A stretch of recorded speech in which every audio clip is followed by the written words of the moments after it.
It was a very big weekend in Serie A with Napoli that halted their march against Inter. Now, just how good were the Nerazzurri in that game?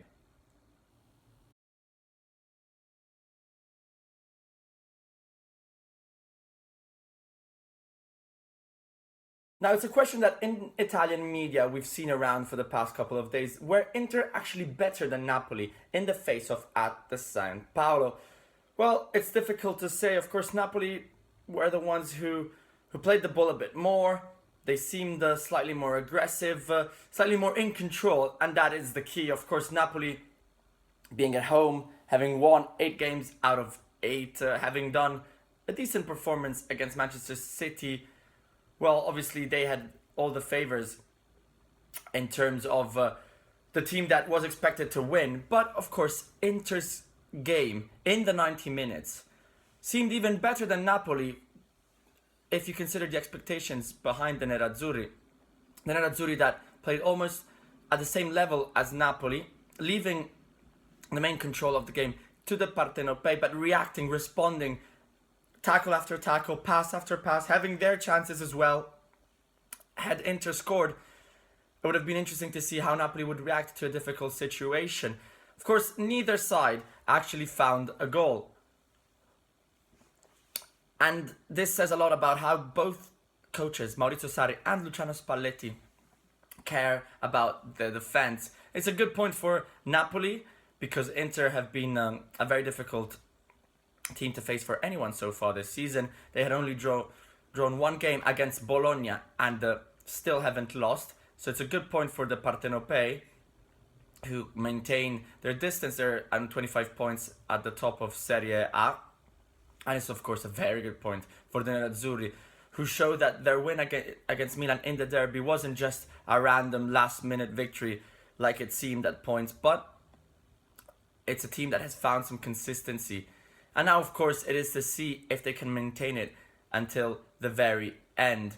But in the 90 minutes against Napoli, Inter showed that when concentrated to the maximum level, they can be on equal terms with the best clubs in Italy.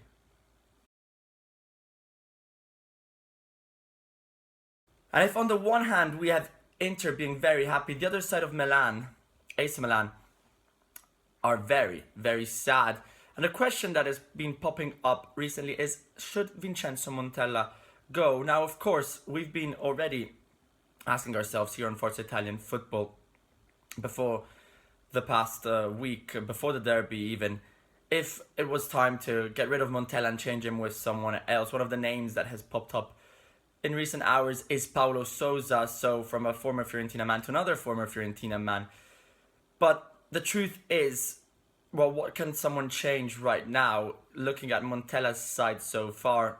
Obviously, a reaction from the players is needed, as well as finding that consistency in terms of a system and a formation and a starting 11 that Vincenzo Montella wants from his men. Now, changing now would be a difficult task anyway, because there's a midweek game coming up. There's another game in only 7 days. So even the time to get a reaction out of the players, change something realistically, would be very difficult. And then, obviously, one of the main issues Montella is facing is having to build a new team, glue together a bunch of new players. 9, at least 8 or 9 in the starting 11 are completely new. Now, he's had his time. He's had months and months because, of course, players like Bonucci Biglia came in at the beginning of July.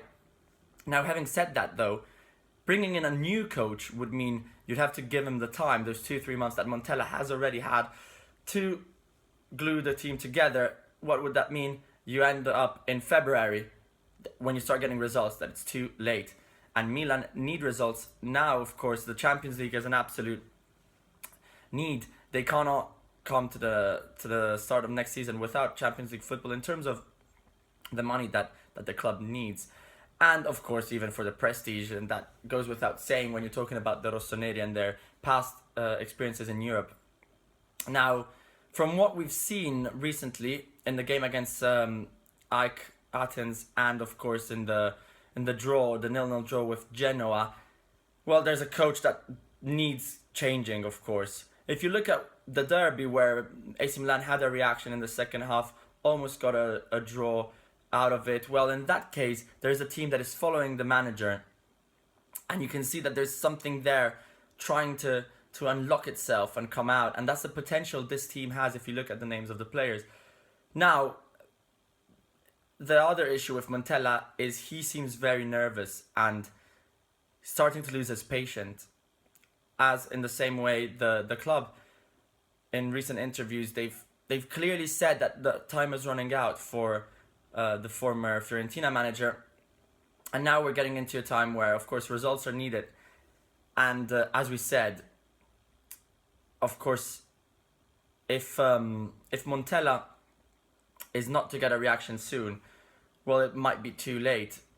And we saw him in the interview, the post-match interview, talking about the Bonucci red card, which to us was clearly a red card, of course, especially when you see the way he really elbows the opponent, and intentionally or unintentionally, that's still quite a violent conduct. Montella was adamant in saying that was not a red card, and he basically only spoke about that rather than facing the real problems this team clearly has. So should Montella go or not? Well, time is running out. So at the moment, he can have the maybe another week to try and get something out of his team. But clearly, right now, things are going completely the wrong way for Milan. A team who has changed things round recently is Juventus, having won 6-3 in Udine, a crazy result if you think about it, especially considering Udinese were in advantage in terms of numbers, with Juve down to 10 men for most of the game. And Juventus now climbs up to 3 points behind Napoli.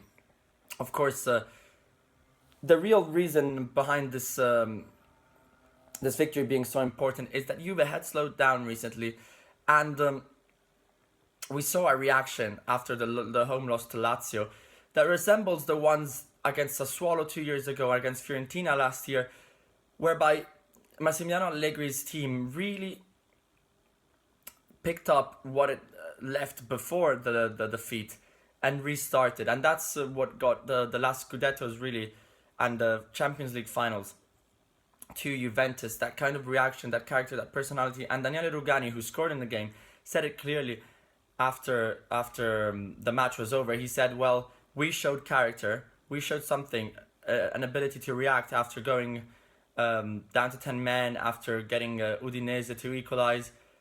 That shows that we're always concentrated in the game. We know our strength, and that's something that Napoli still hasn't proven. And this is why Juventus can, of course, and will, of course, challenge for the title until the very end. Well, thanks for watching. Let us know your thoughts in the comments below. Let us know if you think Vincenzo Montella should be sacked, and if you think Juventus and Inter will be fighting for the title until the very end. Of course, send in your questions for next week's video, and follow us on Facebook and Twitter, support us on Patreon, and subscribe to our YouTube channel. It's ciao for now.